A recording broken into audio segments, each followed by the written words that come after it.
उत्तर गीता।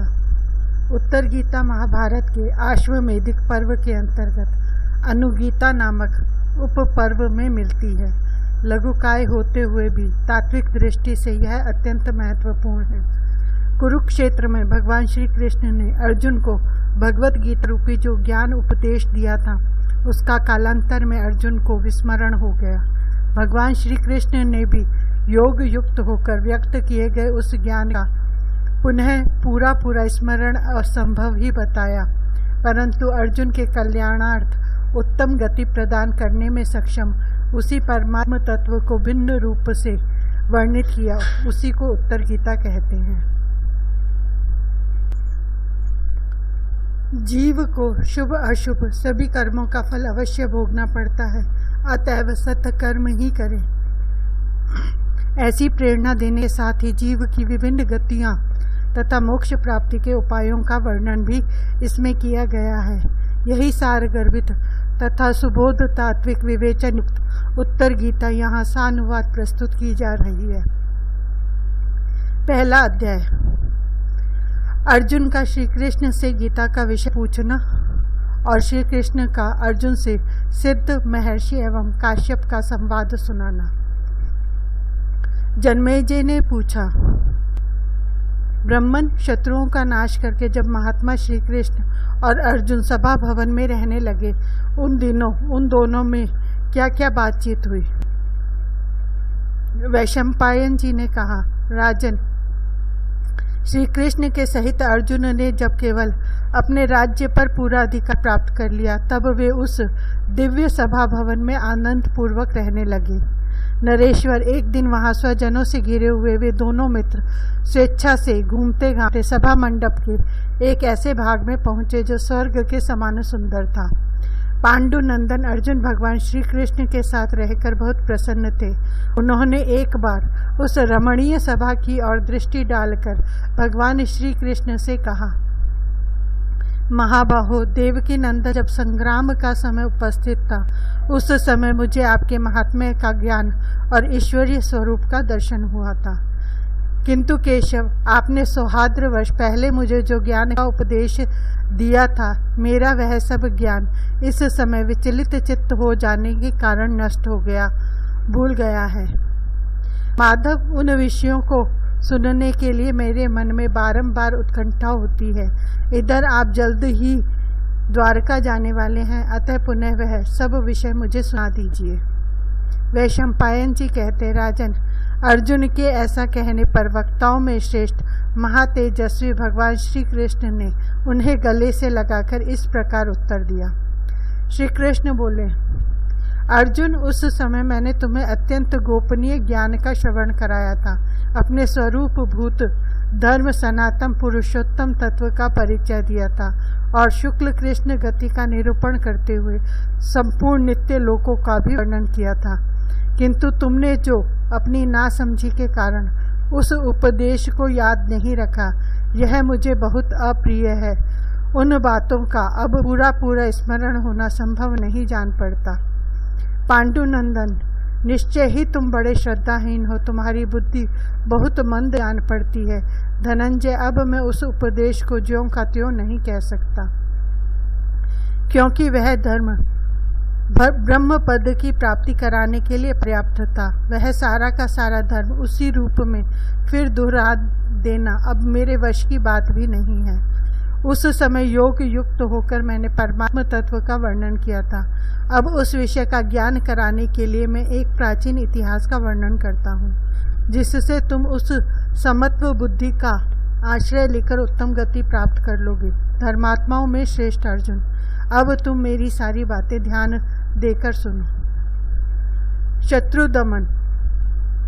एक दिन की बात है, एक दुर्धर्ष ब्राह्मण ब्रह्मलोक से उतरकर स्वर्गलोक में होते हुए मेरे यहाँ आए। मैंने उनकी विधिवत पूजा की और मोक्ष धर्म के विषय में प्रश्न किया। भरत श्रेष्ठ, मेरे प्रश्न का उन्होंने सुंदर विधि से उत्तर दिया। पार्थ, वही मैं तुम्हें बतला रहा हूँ, कोई अन्यथा विचार न करके इसे ध्यान देकर सुनो। ब्राह्मण ने कहा, श्री कृष्ण, मधुसूदन, तुमने सब प्राणियों पर कृपा करके उनके मोह का नाश करने के लिए जो यह मोक्ष धर्म से संबंध रखने वाला प्रश्न किया है, उसका मैं यथावत उत्तर दे रहा हूँ। प्रभु माधव, सावधान होकर मेरी बात श्रवण करो। प्राचीन समय में काश्यप नाम के एक धर्मज्ञ और तपस्वी ब्राह्मण किसी सिद्ध महर्षि के पास गए, जो धर्म के विषय में शास्त्र के संपूर्ण रहस्यों को जानने वाले, भूत और भविष्य के ज्ञान विज्ञान में प्रवीण, लोक तत्व के ज्ञान में कुशल, सुख दुख के रहस्य को समझने वाले, जन्म मृत्यु के तत्वज्ञ, पाप पुण्य के ज्ञाता और ऊंच नीच प्राणियों को कर्म अनुसार प्राप्त होने वाली गति के प्रत्यक्ष दृष्टा थे। वे मुक्त की भांति विचरने वाले, सिद्ध, शांतचित्त, जितेंद्रिय, ब्रह्म तेज से देदीप्यमान, सर्वत्र घूमने वाले और अंतर्धान विद्या के ज्ञाता थे। अदृश्य रहने वाले चक्रधारी सिद्धों के साथ वे विचरते, बातचीत करते और उन्हीं के साथ एकांत में बैठते थे। जैसे वायु कहीं आसक्त न होकर सर्वत्र प्रवाहित होती है, उसी तरह वे सर्वत्र अनासक्त भाव से स्वच्छंदता पूर्वक विचरा करते थे। महर्षि काश्यप उनकी उपर्युक्त महिमा सुनकर ही उनके पास गए थे। निकट जाकर उन मेधावी, तपस्वी, धर्म अभिलाषी और एकाग्रचित महर्षि ने न्याय अनुसार उन सिद्ध महात्मा के चरणों में प्रणाम किया। वे ब्राह्मणों में श्रेष्ठ और बड़े अद्भुत संत थे। उनमें सब प्रकार की योग्यता थी। वे शास्त्र के ज्ञाता और सच्चरित थे। उनका दर्शन करके काश्यप को बड़ा विस्मय हुआ। वे उन्हें गुरु मानकर उनकी सेवा में लग गए और उनकी शुश्रूषा, गुरु भक्ति तथा श्रद्धा भाव के द्वारा उन्होंने उन सिद्ध महात्मा को संतुष्ट कर लिया। जनार्दन अपने शिष्य काश्यप के ऊपर प्रसन्न होकर उन सिद्ध महर्षि ने परासिद्धि के संबंध में विचार करके जो उपदेश किया उसे बताता हूँ, सुनो। सिद्ध ने कहा, तात काश्यप, मनुष्य नाना प्रकार के शुभ कर्मों का अनुष्ठान करके केवल पुण्य के संयोग से इस लोक में उत्तम फल और देवलोक में स्थान प्राप्त करते हैं। जीव को कहीं भी अत्यंत सुख नहीं मिलता, किसी भी लोक में वह सदा नहीं रहने पाता। तपस्या आदि के द्वारा कितने ही कष्ट सहकर बड़े से बड़े स्थान को क्यों ना प्राप्त किया जाए, वहाँ से भी बार बार नीचे आना ही पड़ता है। मैंने काम क्रोध से युक्त और तृष्णा से मोहित होकर अनेकों बार पाप किए हैं और उनके सेवन के फलस्वरूप घोर कष्ट देने वाली अशुभ गतियों को भोगा है। बार बार जन्म और बार बार मृत्यु का क्लेश उठाया है। तरह तरह के आहार ग्रहण किए और अनेक स्तनों का दूध पिया है। अनक बहुत से पिता और भांति भांति की माताएं देखी हैं। विचित्र विचित्र सुख दुखों का अनुभव किया है। कितनी ही बार मुझसे प्रियजनों का वियोग और अप्रियजनों का संयोग हुआ है। जिस धन को मैंने बहुत कष्ट सहकर कमाया था, वह मेरे देखते देखते नष्ट हो गया। राजा और स्वजनों की ओर से मुझे कई बार बड़े बड़े कष्ट और अपमान उठाने पड़े हैं। तन और मन की अत्यंत भयंकर वेदनाएं सहनी पड़ी हैं। मैंने अनेक बार घोर अपमान, प्राणदंड और कड़ी कैद की सजाएं भोगी हैं। मुझे नरक में गिरना और यमलोक में मिलने वाली यातनाओं को सहना पड़ा है। इस लोक में जन्म लेकर मैंने बारंबार बुढ़ापा, रोग, व्यसन और राग द्वेष आदि द्वंद्वों के प्रचुर दुख सदा ही भोगे हैं। इस प्रकार बारंबार क्लेश उठाने से एक दिन मेरे मन में बड़ा खेद हुआ और मैंने दुखों से घबराकर निराकार परमात्मा की शरण ली और समस्त लोक व्यवहार का परित्याग कर दिया। इस लोक में अनुभव के पश्चात मैंने इस मार्ग का अवलंबन किया है और अब परमात्मा की कृपा से मुझे यह उत्तम सिद्धि प्राप्त हुई है। अब मैं पुनः इस संसार में नहीं आऊँगा। जब तक यह सृष्टि कायम रहेगी और जब तक मेरी मुक्ति नहीं हो जाएगी, तब तक मैं अपने और दूसरे प्राणियों की शुभ गति का अवलोकन करूँगा। द्विज श्रेष्ठ, इस प्रकार मुझे यह उत्तम सिद्धि मिली है। इसके बाद मैं उत्तम लोक में जाऊँगा, फिर उससे भी परम उत्कृष्ट सत्य लोक में जा पहुँचूँगा और क्रमशः अव्यक्त ब्रह्म पद मोक्ष को प्राप्त कर लूँगा। इसमें तुम्हें संशय नहीं करना चाहिए। काम, क्रोध आदि शत्रुओं को संताप देने वाले काश्यप, अब मैं पुनः इस मर्त्य लोक में नहीं आऊँगा। महाप्राज्ञ, मैं तुम्हारे ऊपर बहुत प्रसन्न हूँ। बोलो तुम्हारा कौन सा प्रिय कार्य करूँ। तुम जिस वस्तु को पाने की इच्छा से मेरे पास आए हो उसके प्राप्त होने का यह समय आ गया है। तुम्हारे आने का उद्देश्य क्या है इसे मैं जानता हूँ और शीघ्र ही यहाँ से चला जाऊँगा। इसीलिए मैंने स्वयं तुम्हें प्रश्न करने के लिए प्रेरित किया है। विद्वान, तुम्हारे उत्तम आचरण से मुझे बड़ा संतोष है। तुम अपने कल्याण की बात पूछो, मैं तुम्हारे अभिष्ट प्रश्न का उत्तर दूंगा। काश्यप, मैं तुम्हारी बुद्धि की सराहना करता हूँ और उसे बहुत आदर देता हूँ। तुमने मुझे पहचान लिया है, इसी से कहता हूँ कि बड़े बुद्धिमान हो। इति श्री महाभारते आश्वमेधिके पर्वणि उत्तर गीतायां प्रथमो अध्यायः। दूसरा अध्याय, काश्यप के प्रश्नों के उत्तर में सिद्ध महात्मा द्वारा जीव की विविध गतियों का वर्णन। भगवान श्री कृष्ण ने कहा, तदंतर धर्मात्माओं में श्रेष्ठ काश्यप ने उन सिद्ध महात्मा के दोनों पैर पकड़ के, जिनका उत्तर कठिनाई से दिया जा सके, ऐसे बहुत से धर्म युक्त प्रश्न पूछे। काश्यप ने पूछा, महात्मन, यह शरीर किस प्रकार गिर जाता है, फिर दूसरा शरीर कैसे प्राप्त होता है, संसारी जीव किस तरह इस दुखमय संसार से मुक्त होता है, जीवात्मा प्रकृति मूल विद्या और उससे उत्पन्न होने वाले शरीर का कैसे त्याग करता है और शरीर से छूटकर दूसरे से वह किस प्रकार प्रवेश करता है, मनुष्य अपने किए हुए शुभ अशुभ कर्मों का फल कैसे भोगता है और शरीर न रहने पर उसके कर्म कहाँ रहते हैं।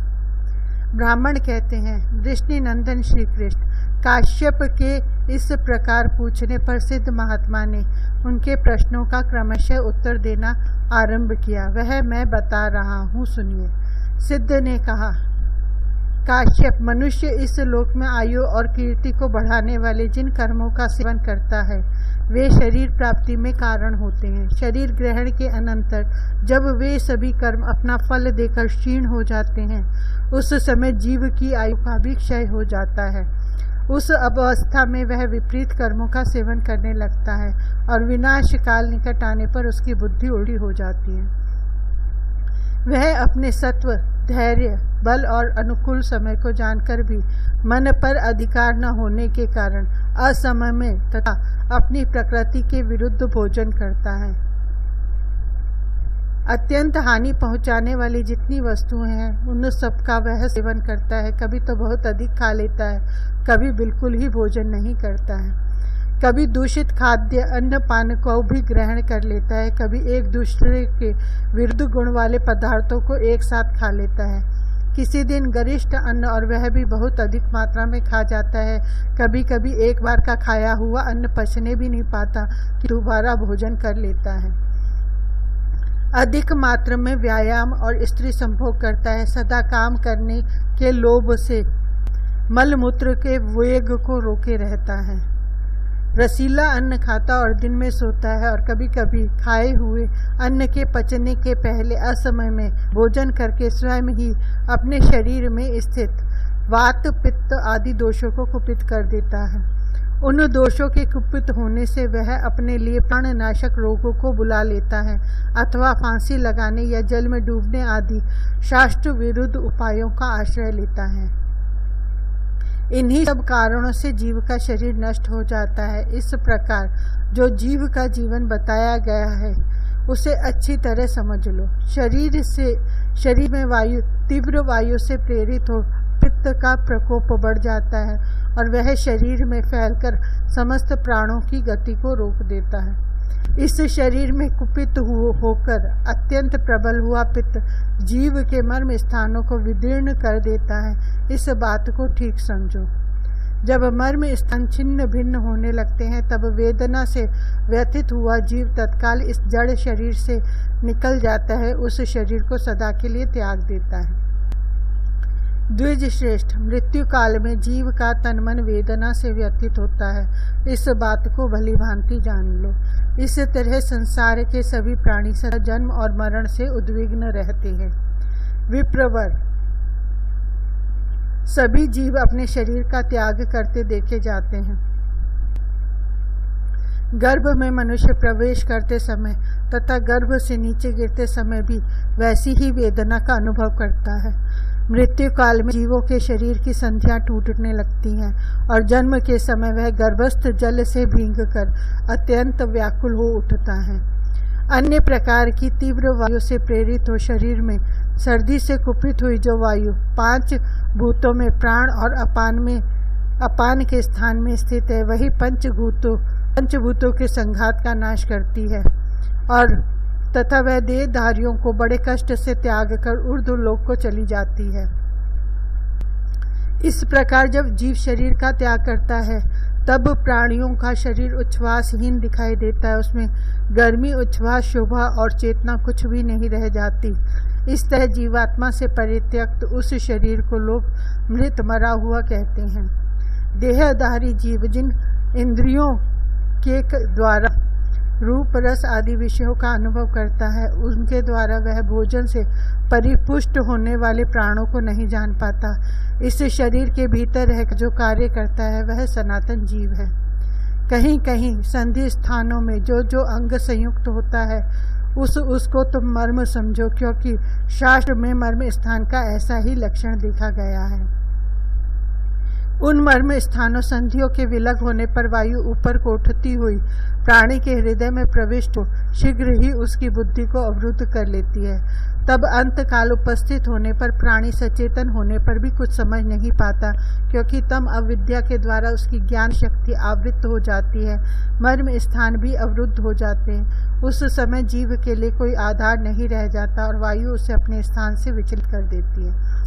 तब वह जीवात्मा बारंबार भयंकर एवं लंबी सांस छोड़कर बाहर निकलने लगता है। उस समय सहसा इस जड़ शरीर कंपित कर देता है। शरीर से अलग होने पर वह जीव अपने किए हुए शुभ कार्य, पुण्य अथवा अशुभ कार्य, पाप कर्मों द्वारा सब ओर से घिरा रहता है। जिन्होंने वेद शास्त्रों के सिद्धांतों का यथावत अध्ययन किया है, वे ज्ञान संपन्न ब्राह्मण लक्षणों के द्वारा यह जान लेते हैं कि अमुक जीव पुण्यात्मा रहा है और अमुक जीव पापी। जिस तरह आंख वाले मनुष्य अंधेरे में इधर उधर उगते बुझते हुए खद्योत को देखते हैं, उसी प्रकार ज्ञान नेत्र वाले सिद्ध पुरुष अपनी दिव्य दृष्टि से जन्मते मरते और गर्भ में प्रवेश करते हुए जीव को सदा देखते रहते हैं।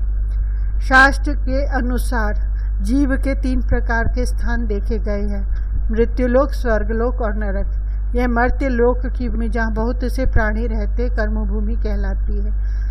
अतः यहाँ शुभ और अशुभ कर्म करके सब प्राणी उसके फल स्वरूप अपने कर्मों के अनुसार अच्छे बुरे भोग प्राप्त करते हैं।